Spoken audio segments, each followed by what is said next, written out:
सुबह के 5 बजे फोन की घंटी बजी। नैना ने हड़बड़ाकर फोन उठाया। नैना, तुम्हारे बाबूजी की तबीयत अब ठीक नहीं रहती। उन्हें आकर देख जाओ और हो सके तो साथ ले जाओ। मेरी भी अब उम्र हो रही है बेटा। घर गृहस्थी तुम्हारे भाई भाभी संभालते हैं। तुम्हारी चाची के जाने के बाद इस घर में मेरी कितनी चलती है ये तुम जानती हो। नारायण बाबू अपनी भतीजी नैना से कहते हैं। नैना बोली, चाचा जी आखिर बात क्या है, साफ साफ बताइए।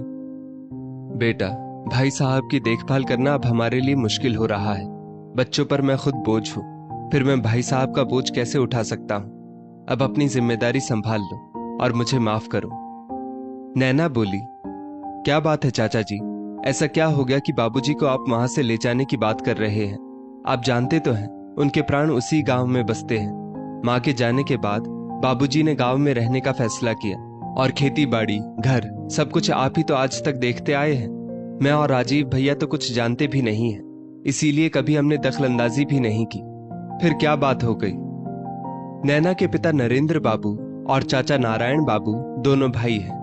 नरेंद्र बाबू नौकरी करते थे।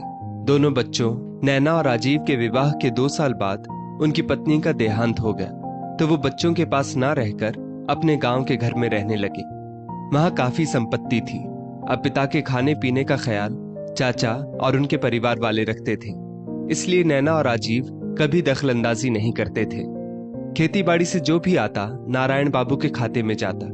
यहाँ तक कि नरेंद्र बाबू के कहने पर 6 महीने पहले ही नैना और राजीव ने अपने हिस्से की जमीन भी नारायण बाबू के नाम पर औने पौने दाम पर कर दी, ताकि पिता की देखभाल में उनके चाचा के पैसे ना खर्च हो। नैना के पति एक नामी गिरामी डॉक्टर थे और नैना का भाई राजीव एक मल्टीनेशनल कंपनी में नौकरी करता था। उसकी पत्नी रेनू एक उच्च वर्गीय परिवार से आई थी, जो अपनी ही दुनिया में रहती थी। उसे ना तो किसी का हस्तक्षेप पसंद था और ना ही पारिवारिक पचड़ों में पड़ती थी। 1 घंटे बाद नैना ने राजीव को फोन किया और सारी घटना बताई।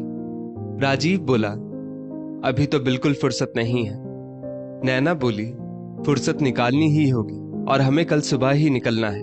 चाचा जी ने दबाव देकर कहा है कि आकर देख जाओ। आखिरकार राजीव को मानना पड़ा। अगली सुबह दोनों भाई बहन गांव के लिए निकले।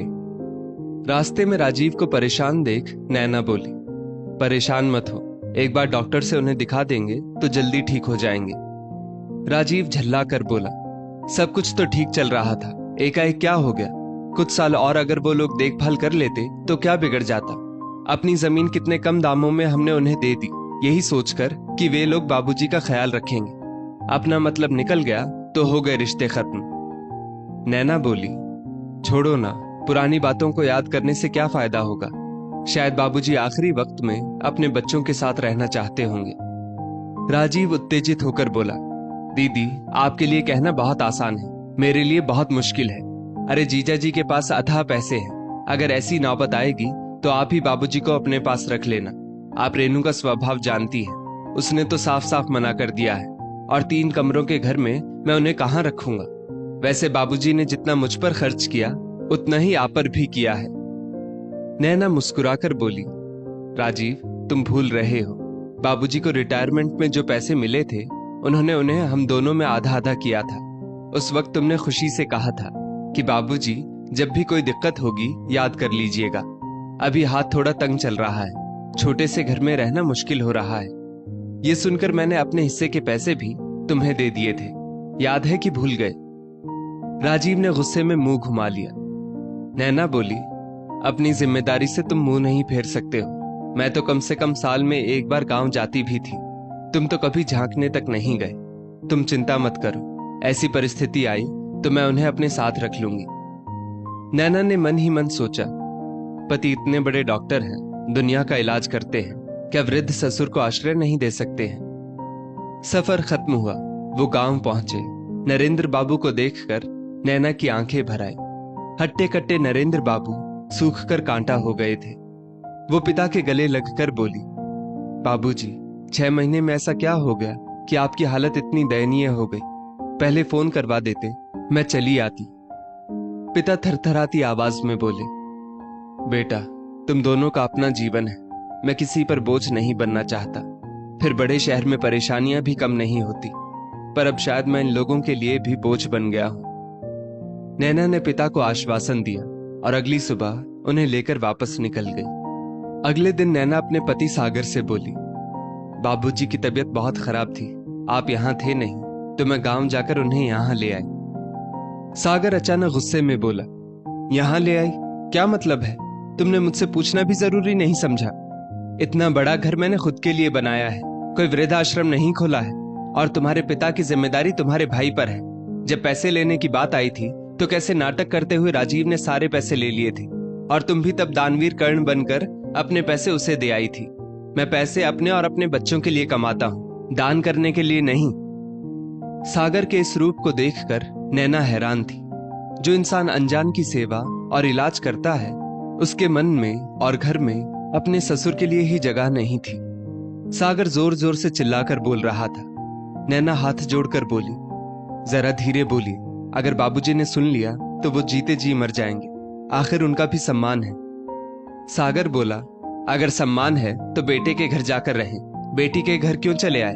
तुम कमाती नहीं हो, मेरी कमाई पर रहती हो, तो निर्णय लेने का अधिकार तुम्हारे पास नहीं है। इतना कहकर सागर वहां से उठकर चला गया।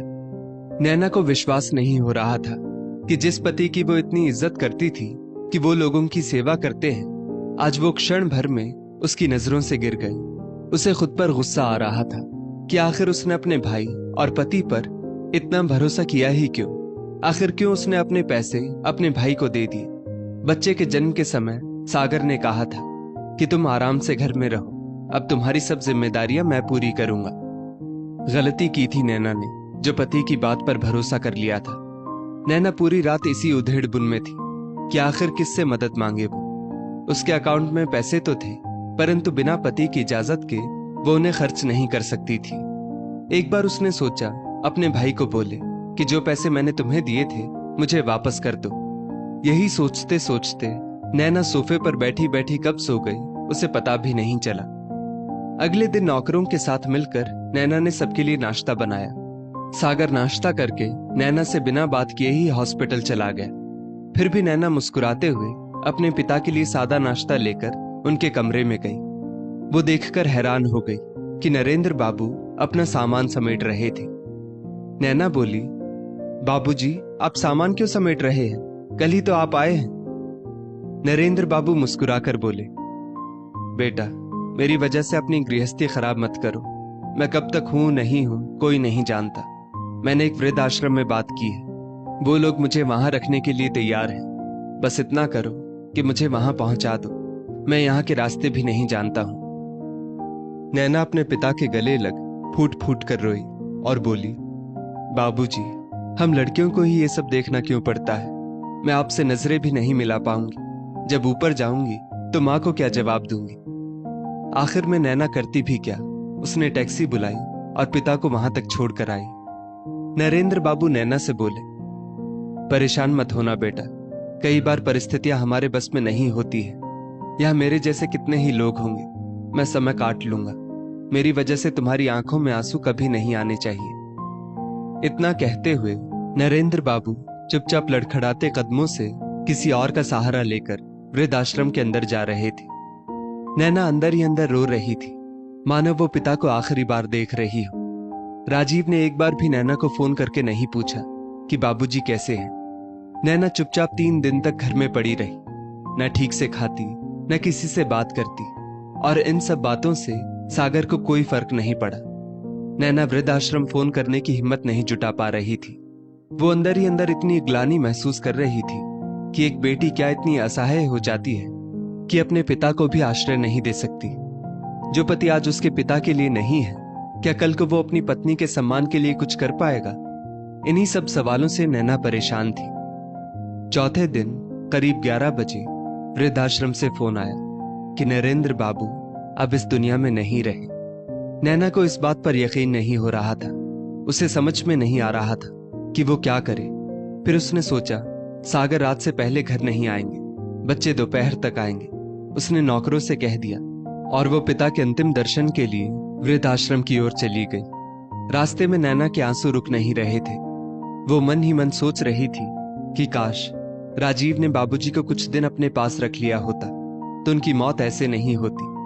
काश सागर एक मरीज समझकर ही बाबूजी को अपने घर में आश्रय दे देता तो उसके पैसे कम नहीं हो जाते और आज वो अनाथ नहीं होती। जैसे ही नैना वहां पहुंची, वृद्ध आश्रम के मैनेजर ने कहा, इनके परिवार की लिस्ट में बेटा बहू बेटी दामाद सब हैं, फिर आप अकेली कैसे आई हैं? इनकी आत्मा को कैसे शांति मिलेगी? नैना बोली, आत्मा को शांति तो उन्हें 3 दिन पहले ही मिल गई थी, जब उन्हें यह समझ में आ गया था कि दुनिया में सारे रिश्ते बेईमान होते हैं। जाने समय कोई अपना नहीं होता है। हाँ, परमात्मा से इतनी विनती जरूर है, उनके जैसे बच्चे भगवान किसी को ना दे। मैं इनकी बेटी हूं और इनका कोई नहीं है। आपको जो भी करना है मुझे कहिए, मैं करूंगी। तभी मैनेजर ने उसे एक लिफाफा दिया जिसमें नरेंद्र बाबू ने लिखा था, बेटा, इस दुनिया में जब तक अपने बल पर हो तभी तक कोई भी रिश्ता तुम्हें पूछेगा। मैं चाहता हूं एक बार फिर तुम अपने पैरों पर खड़ी हो जाओ। जब जीते जी मैंने अपनी बेटी को इज्जत से जीना सिखाया, तो मरने के बाद मैं उसे कैसे किसी और के भरोसे छोड़ सकता हूं? मेरे बचे हुए पैसे और गांव के घर को बेचकर तुम अपने लिए कुछ करो, ताकि अपने फैसले तुम खुद ले सको और इस संपत्ति में तुम्हारे भाई का कोई हिस्सा नहीं होगा। सदा खुश रहो मेरी बच्ची। पिता के एक एक शब्द ने मानो नैना में हौसला भर दिया हो। नैना ने राजीव को और सागर को अपने पिता की मौत की खबर दी, परंतु उसने पिता का दाह संस्कार खुद किया और राजीव को इससे बेदखल किया। कुछ वक्त बाद अपने पिता की अंतिम इच्छा उसने इस तरह पूरी की। उसने गांव का घर अच्छे दामों में बेच दिया। फिर शहर में उसने अपने लिए एक छोटा सा घर लिया और फिर सागर से उसने तलाक लिया। जब सागर ने नैना से माफी मांगी तो नैना बोली, मेरे पिता को लौटा दो तो मैं तुम्हें माफ कर दूंगी। राजीव से भी उसने सारे रिश्ते तोड़ दिए। नैना अपने बच्चों के साथ रहने लगी और अपना काम शुरू किया। सागर से उसने अपने बच्चों का हक लिया। अब वो एक आत्मनिर्भर नारी थी जिसे किसी के सहारे की जरूरत नहीं थी। दोस्तों, क्या विदाई के बाद बेटी अपने पिता के लिए कुछ नहीं कर सकती? एक लड़की शादी के बाद जहां ससुराल पक्ष की देखभाल कर सकती है, तो अपने पिता की देखभाल क्यों नहीं कर सकती? इस स्टोरी को लेकर आपकी क्या राय है? नीचे कमेंट करके जरूर बताइएगा और ऐसी ही और भी बेहतरीन वीडियोस के लिए हमारा पेज जरूर फॉलो करें।